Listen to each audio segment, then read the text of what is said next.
Oi, esse vídeo faz parte de uma série de vídeos que serão publicados na disciplina de Gerenciamento e Projeto de Software da UFPB, que é ofertada pela professora Danielle Rose. Eu sou Pedro Alves e eu vou falar sobre o gerenciamento e projeto de software em jogos. A equipe é composta por 4 integrantes: Henrique Pedrosa, Pedro Alves, que sou eu, Victor Gabriel e Wesley Paulo.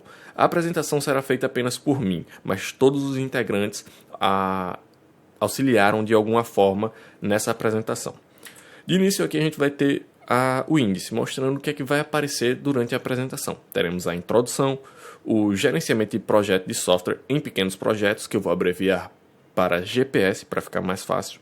A melhora do projeto com o GPS, jogos grandes que deram errado, GPS em grandes projetos, dificuldades específicas, gerenciamento de recursos, etapas do projeto em jogos, dúvidas, questões e referências. As dúvidas e as questões era algo que foi mais para a apresentação em sala de aula, onde a gente debateu com os nossos colegas sobre o tema em si e fizemos uma boa discussão sobre isso, e a professora decidiu pedir que gravássemos os vídeos para levar o projeto e o conhecimento um pouco além da faculdade.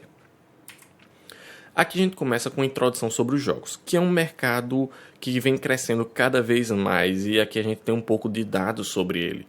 Então a gente tem aqui que já existem mais de 30 milhões de gamers, mais de 140 mil milhões de views na Twitch, mais de 200 bilhões de renda, e 3 em cada 4 brasileiros jogam jogos. Então, é um mercado que cada vez vem crescendo mais, e é um mercado que cada vez vem englobando mais técnica, vem trazendo mais necessidades, por conta que tem muito recurso que não dá para ser simplesmente utilizado de qualquer forma, e daí vem a importância do gerenciamento e projeto de software nessas devidas aplicações, que seriam em projetos de médio, de grande, de pequeno escopo, seja qualquer projeto.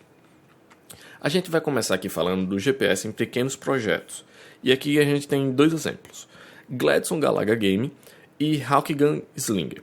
Gladson Galaga Game foi um jogo desenvolvido para outra disciplina da UFPB pelos meus 3 colegas desse grupo, que foram o Henrique, o Victor e o Wesley.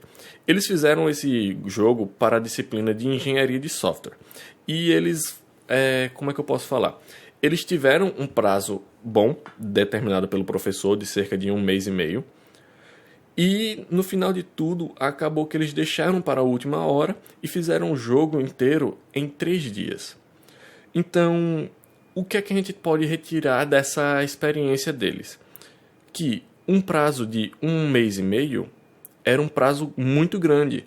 E que quando eles meio que resumiram tudo e foram fazer direto, eles fizeram em 3 dias. Então a gente vê que não teve um gerenciamento de projeto nesse jogo deles. Acontece que eles fizeram tudo de última hora. Eles pegaram da forma que tinha e fizeram. E isso mostra o quão é necessário um gerenciamento de projeto.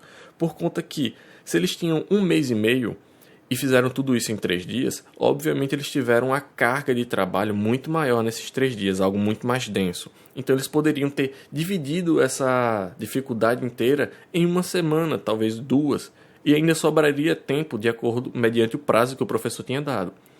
E o outro jogo, o Hawkgun Slinger, é feito por mim. E ele também tem um certo problema que, no caso, não é que eu estou fazendo tudo em cima da hora, tudo de uma vez. O que acontece é que eu estou espaçando demais o tempo dele. E eu percebi isso depois de pagar essa disciplina. Porque acontece que as funções que eu tinha que fazer acabavam ficando muito extensas. Eu demorava muito para fazer elas porque eu não fiz um planejamento mínimo para elas. Então eu só pensava, nossa, eu tenho que fazer isso, vou fazer semana que vem. E às vezes era algo muito pequeno que eu poderia ter feito no mesmo dia que eu decidi. Então eu acabava atrapalhando e atrasando muito o projeto em si. E aqui a gente tem melhorias do projeto com GPS. Agora eu vou falar sobre o Hawkgun Slinger, que é o jogo que eu estou desenvolvendo ainda, mas depois de começar a pagar a disciplina, eu comecei a ver boas práticas e métodos de me organizar melhor que fazem eu ter mais eficiência. Então, onde eu demorava 1 semana para aplicar 2 funções ou 3 funções que eu considerava grande, agora eu julgo as funções para poder aplicar elas. Então, eu consigo melhorar o prazo que eu tenho e desenvolver com mais eficiência. Assim eu posso ter mais funções sendo implementadas constantemente, de uma forma que não fica muito pesado para mim, já que tem a faculdade também, e de uma forma que eu ainda consigo dar um progresso bom ao jogo. Então eu comecei a trabalhar melhor, podendo me basear nas táticas de GPS. A gente tem jogos grandes que deram errado, e nesses casos foram jogos que faltou um certo gerenciamento de projeto de software, como é o caso do jogo que está na capa, que é o Cyberpunk, que é um jogo que foi extremamente hypado durante um tempo, perto do seu lançamento e antes dele, pois a desenvolvedora prometeu muita coisa, mas só que eles demoraram a começar esse projeto, então eles tiveram menos tempo para fazer do que eles precisavam. Isso é falta de gerenciamento de projeto, por conta que eles deveriam ter visto, não, precisamos de mais tempo para ter todas essas funções, ou então diminuiremos o escopo e manteremos o tempo, mas não dá para ter os dois. O que foi que aconteceu foi que começaram a prometer muita coisa e o desenvolvimento do jogo foi um pouco tardio, porque a empresa ainda estava trabalhando no The Witcher 3. Então, com o pouco tempo que eles tiveram, eles não conseguiram fazer todo o projeto que eles tinham em mente, e o jogo acabou sendo lançado de forma crua, meio polida, não bem feita da forma que deveria ser. E eles conseguiram consertar isso depois de um tempo, com outras atualizações que eles foram trazendo, no tempo necessário que eles precisavam para realmente fazer o jogo. Então eles prometeram muita coisa, tinha equipe de marketing, tinha outras equipes que ficavam pesando em cima dos desenvolvedores para eles acelerarem, mas isso acabava atrapalhando, por conta que eles prometiam mais funções que não tinham como ser implementadas. Em contrapartida, temos o gerenciamento de projeto em grandes projetos, que seria como o da capa The Last of Us 2, que teve um orçamento muito grande e teve um gerenciamento enorme, por conta que tiveram diversos estúdios que trabalharam nesse jogo. Teve diversas pessoas, foram milhares de pessoas que trabalharam nesse jogo em específico, e isso requer um gerenciamento muito grande, por conta que você tem que conciliar vários estúdios, você tem que conciliar várias pessoas trabalhando no mesmo projeto em um tempo hábil. E nisso eles conseguiram organizar de forma eficiente todos esses recursos, por conta que quanto mais recursos você tem, mais difícil se torna para gerenciar eles. E foi um grande acerto da empresa esse jogo.